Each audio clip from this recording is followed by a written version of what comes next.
Hello and स्वागत है आपका आपके चैनल दी वॉइस में। तो इस वीडियो में हम बात करने जा रहे हैं कि जो हमास और इज़राइल का जो वॉर चल रहा है वो अभी कौन से स्टेज पे पहुंचा है। 13 दिन होने को आ गए हैं, कितनी बड़ी डेवलपमेंट हुई है और इसका क्या इम्पैक्ट पड़ रहा है ग्लोबली। और ऐसा नहीं है कि सिर्फ ग्लोबली, इंडिया पे भी इसका क्या इम्पैक्ट आगे जाके पड़ सकता है। तो इस वीडियो में हम डे 1 से लेके डे 13 तक की जो भी घटनाएं हुई हैं उसको एक एक करके देखेंगे कि कैसे इस वॉर का डेवलपमेंट हुआ। तो आशा करता हूँ आपको ये वीडियो अच्छी लगी होगी, तो प्लीज़ एक बार चैनल को सब्सक्राइब कर दीजिएगा और वीडियो को प्लीज़ लाइक कर दीजिएगा। और चलिए हम इस पर शुरू करते हैं।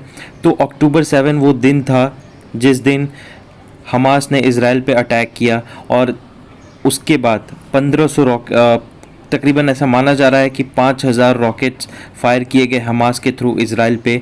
और बहुत ही चंद सेकंड में 30 मिनट के अंदर ये रॉकेट्स फायर किए गए थे और सायरन हर जगह बज रही थी। जेरूसलम में मॉर्निंग में ही उनके यहाँ पे एक फेस्टिवल सेलिब्रेट कर रहे थे लोग, लेकिन उसके फेस्टिवल के दौरान ही वहाँ पे हमास का अटैक होता है और 5000 से अधिक रॉकेट फायर किए जाते हैं हमास के थ्रू। अब इन रॉकेट्स में बहुत सारे ऐसे रॉकेट्स थे कि जो कि मिसफायर हुए, ऑफ कोर्स हुए, लेकिन बहुत सारे रॉकेट्स ने इजराइल को हिट किया।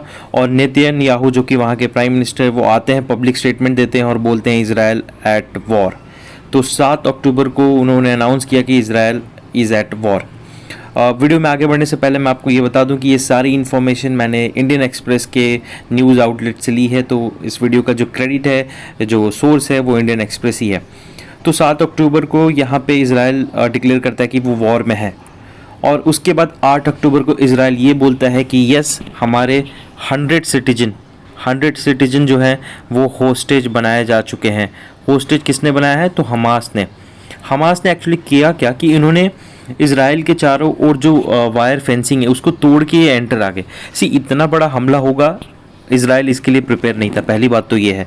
तो हमास जैसे ही वहाँ पे एंटर किया, उसने सबसे पहले क्या किया कि बंदूकों को उठाया और वहाँ से लेके चलते बना। वो जितने भी मोटर बाइक्स या फिर कार में वो लोग आए थे, उन्होंने सबसे पहले वो जो फेस्टिवल है वहाँ से लोगों को उठाया, घरों से लोगों को उठाया और वो लोग वहाँ से निकल गए। और ऐसा बताया जा रहा है कि 8 अक्टूबर को ही दोनों तरफ से कैजुअलिटी, ऑफ कोर्स, अगर जैसे ही इजरायली मिलिट्री को पता चला कि ऐसा हो रहा है, उन्होंने जवाबी फायर किया और उनमें 1000 से ज़्यादा लोग मारे जा चुके। उसी दिन 8 तारीख को ही 1000 ये नंबर पहुंच गया कि डेथ हो चुकी है इतने लोगों की। अब इजराइल ने क्या किया? इजराइल ने कट कर दिया electricity, food and fuel supply to Gaza. अब गाजा को, ये तो आप भी जानते हो कि जो भी सप्लाई होके जाता है, अगर मैं मैप यहाँ पे बस शोकेस आपको करने के लिए दिखा दूँ, ये अगर आप इजराइल है, इसको अगर आप वेस्ट बैंक बोलते हो, तो यहाँ पे छोटू सा ऐसा सटा हुआ गाजा है। अब यहाँ पे जो भी सप्लाई जाती है वो इजराइल के थ्रू ही होके जाती है। तो इजराइल ने उसको कट कर दिया कि आपको हम कोई सप्लाई जाने नहीं देंगे और 1000 से ज़्यादा लोगों की मौत होगी 8 अक्टूबर, जस्ट एक दिन बाद। उसके बाद आपका आता है 9 तारीख, और 9 तारीख को इजराइल कहता है कि complete siege on Gaza, Gaza पे कंप्लीट सीज होगा। और इजराइल ये बोलता है कि हम कंप्लीट सीज लगा रहे हैं गाज़ा पे और गाज़ा स्ट्रिप को हम ख़त्म कर देंगे। We will destroy Gaza strip and Hamas. Clear Israel का स्टेटमेंट आता है कि हमास और गाज़ा स्ट्रिप को हम डिस्ट्रॉय करने वाले हैं। और इजराइल ये भी बोलता है कि अगर आपने हमारे जो होस्टेजेस हैं उनको नहीं दिया तो इसका अंजाम बहुत बुरा होने वाला है। होस्टेज को रिलीज़ करने के लिए भी इजराइल उस दिन प्रेशर बनाता है। और हमास क्या कहता है? हमास कहता है कि अगर आप ऐसा करेंगे तो हम होस्टेजेस को किलिंग करने लगेंगे। और किलिंग किस तरीके से? ISIS के थ्रू, यानी ऑन वीडियो गला काटने वाला, ऐसा सीन था। तो 9 तारीख को ये अपडेट थी। फिर आते हैं 11 को क्या होता है? देखिए, 7 को सबसे पहला अटैक हुआ, लेकिन 4 दिन लग गए। आप कह सकते हैं कि IDF, इजरायली डिफेंस फोर्स को अपने बॉर्डर को सिक्योर करने में, जितने भी फेंसिंग थे, जहाँ पे भी फेंसिंग तोड़ के लोग आए थे JCB से और भी बहुत सारे मोटर पैराशूट से जो भी लोग आए थे, उन सब को क्लियर करने में 4 दिन लग गए। और 4 दिन बाद जाके ये लोग को बॉर्डर का कंट्रोल मिला। इनको अपने बॉर्डर का कंट्रोल इनको फुल्ली कंट्रोल कब, कितने दिन? 4 दिन बाद मिला। और उन्होंने ये भी बोला कि Israeli army claims to regain the control of Gaza border, warning the population. उन्होंने ये बोला कि आप भाई निकलिए यहाँ से इजिप्ट, नहीं तो हम गाजा को पूरी तरह से बर्बाद करने वाले हैं, पूरी तरह से। और इजिप्ट ने क्या बोल दिया, जैसे इजिप्ट को ये बात पता चली, इजिप्ट ने क्लियर बोला कि बॉर्डर क्रॉसिंग शट डाउन है, हम अपने कंट्री में किसी को आने नहीं देंगे, सिंपल सी बात है।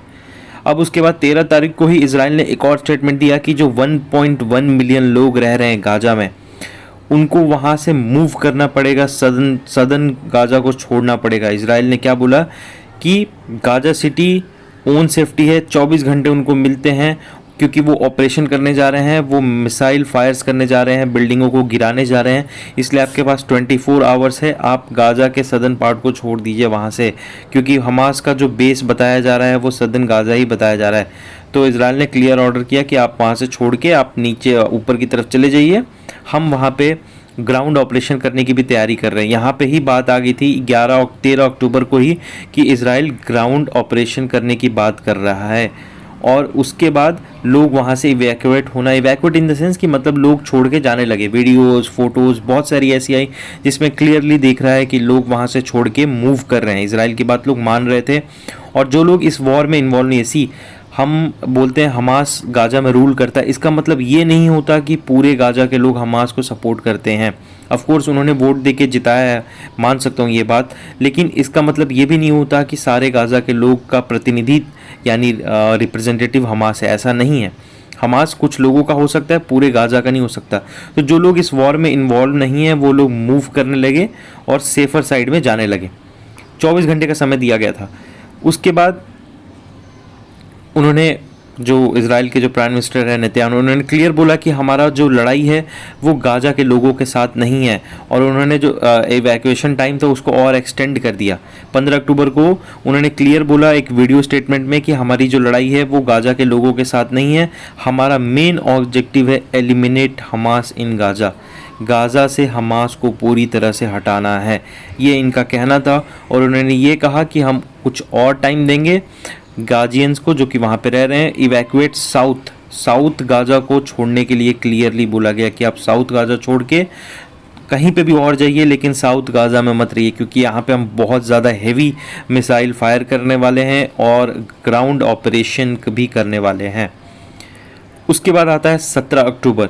17 अक्टूबर को ही पूरी तरह से इस वॉर का एक मेजर टर्निंग पॉइंट आता है, और आप कह सकते हैं कि इस वॉर में अगर कोई स्टे लगेगा, अगर आगे जाके ये वॉर रुकती है, तो जो सबसे इम्पोर्टेंट तारीख अगर आप बोल सकते हैं तो वो है 17 अक्टूबर। 17 अक्टूबर को हुआ क्या कि अल अलही हॉस्पिटल जो कि गाज़ा में है, वहाँ पे एक एयर स्ट्राइक हुआ।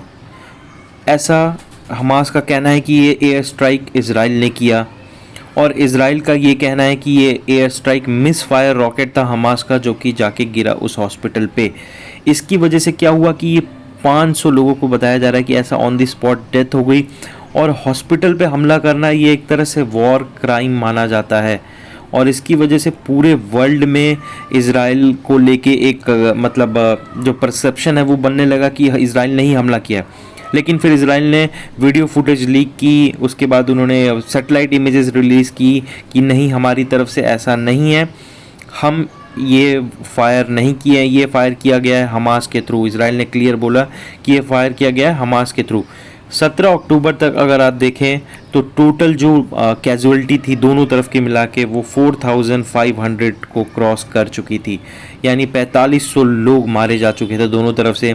इनमें अभी आप याद रखिएगा कि अभी भी हमास के पास 100 से ज़्यादा होस्टेज पड़े हुए हैं, और हमास इन्हीं होस्टेज को लेके निगोशिएट करने की कोशिश कर रहा है इजराइल के साथ। अब यहाँ पे 18 अक्टूबर को बाइडेन विजिट करते हैं, कहाँ पे, तेल अवीव जो कि कैपिटल है इजराइल की। इजराइल तो जेरूसलम बोलता है लेकिन यूनाइटेड नेशन तेल अवीव बोलता है।